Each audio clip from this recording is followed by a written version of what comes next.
Hello everyone and welcome back to another movie review by EonTalk. I'm your host Ian, and today's video movie review will be on the new melodrama out of Korean cinema, Josée. Josée was directed by Kim Jong-kwan, whose other works includes a short that was a part of Persona on Netflix. The film was a remake of the Japanese original titled Josée, the Tiger and the Fish. I saw the Japanese version right after watching the Korean version as it was available on the Korean Netflix, and the two were almost two different films with very different tones. I'll get into this more later. Josée starred the leads Han Ji-min and Nam Joo-Hyuk, and as mentioned, is a romance melodrama that revolves around a young male who meets a disabled woman and the process of the two falling for each other. Before getting into the review, let's go over the detailed synopsis of the movie. Josée, a disabled lady in a wheelchair, lives in a countryside home with her grandmother, spending her days reading and imagining herself in the shoes of the characters. One day, she and Young-suk meet by chance, and Young-suk starts to have feelings for Josée. Slowly but surely, he begins to approach Josée. However, for Josée, who hasn't ever been in love, her heart is too naive, and so she pushes Young-suk away the more he gets closer. As the boy takes one step closer to the girl takes two steps back. Will the two be able to blossom their relationship into something special? Before diving deeper into the review, I'd just like to say that I'll be giving my thoughts and opinions of the movie from here on out. Therefore, there may be minor spoilers or parts about the movie that you may not want to hear before watching yourself. I'm going to keep spoilers to a minimum, if any, but please be aware of this. Okay then, now that we got that out of the way, let's get right into the good parts about Josée. Right off the bat, I must mention the cinematography of the film. Josée was beautifully shot and the photography was amazing. It was as if I was watching an artwork, and it literally is a work of art. You can tell each shot was taken into consideration as the camera angles and the movements were amazing. Also, this can go both ways in terms of being good and bad, but the movie was a very quote-unquote real film. To lay out the good things about it being real, it depicted everyday things in a very special way. This goes hand in hand with it being beautifully shot, as it portrays everyday items in a very meaningful way. Furthermore, I enjoyed that there were a few mysterious elements of the film. For example, the character of Nam Joo-Hyuk, Young-suk. Who exactly is he? Is he a playboy that sleeps around with girls? What's his relationship with the professor exactly? Does he not have a home? Or if he does, why was it never shown? There were a lot of questionable things about him that went unanswered, which gave a very mysteriousness element to the character. Also, Josée is a scary person if you really think about it. This is a spoiler, so skip ahead a little if you don't want to hear, but she tells Young-suk to leave and never come back, but then again changes her mind and tells him to never leave all of a sudden. Okay, let's say this can make sense, but what's scary is what comes next. She tells him if he ever leaves, she'll spread rumors that Young-suk forced himself on her without her consent. This is really scary even if it was meant as a joke, as the atmosphere of that moment wasn't a joke-telling environment. And the things she says before also makes matters worse and makes you wonder if she isn't all there in the head. However, I must say the acting by the two main leads was great. It's no wonder Han Ji-min is a veteran actress and she portrayed the quiet, introverted Josée very well. Nam Joo-hyuk is more well known in the K-drama realm, but he pulled off the Young-suk role very well. His performance in the recent K-drama, Startup, was good, and his performance in this was equally good as well. The last good thing I want to mention about Josée was the ending. There is a turn of events in the ending, and I did not expect that twist. It really caught me off guard, and I was really surprised.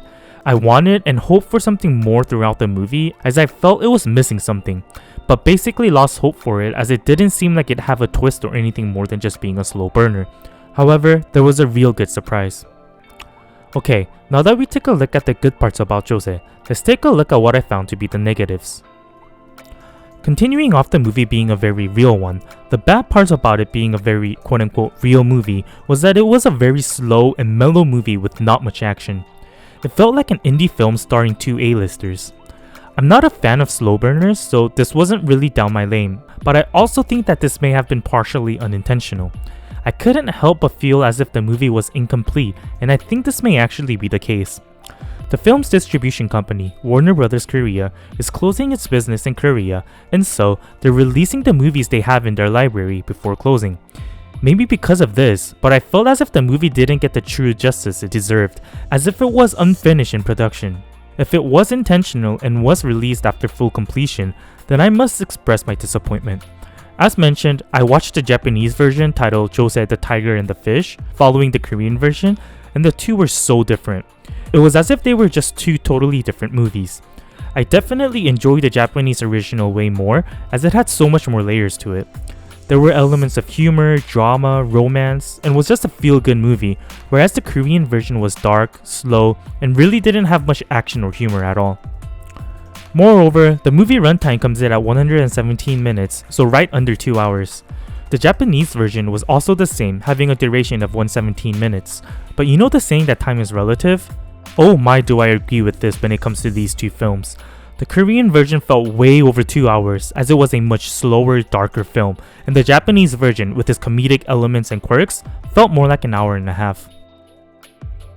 You can tell right from the start when watching that Josée will be a very real movie. If you are a fan of slow burners or indie films, you may like this. However, it was way too slow for my taste.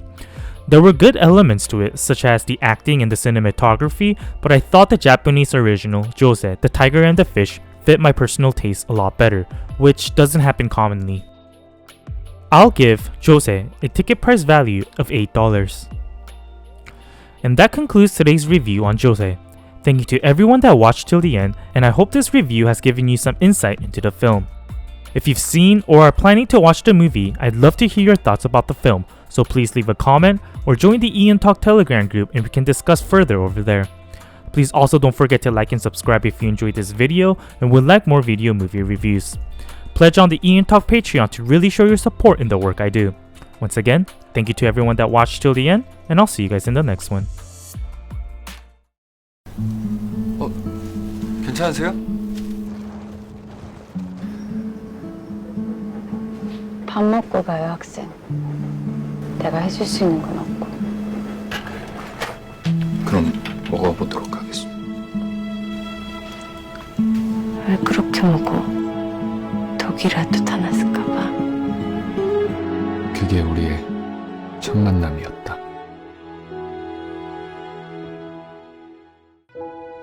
소세지를 계란에 담그고 프라이팬에 올려. 대신 프라이팬 먼저 달구고. 화장실 왔어? 엉덩이 깔고 앉아. 네. 근데 이름이 뭐예요? 조제. 조제라고 불러.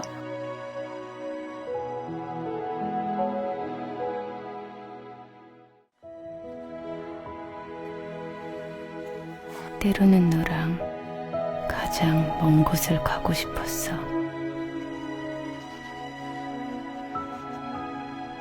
그러면서도 갇혀 있고 싶었어. 너랑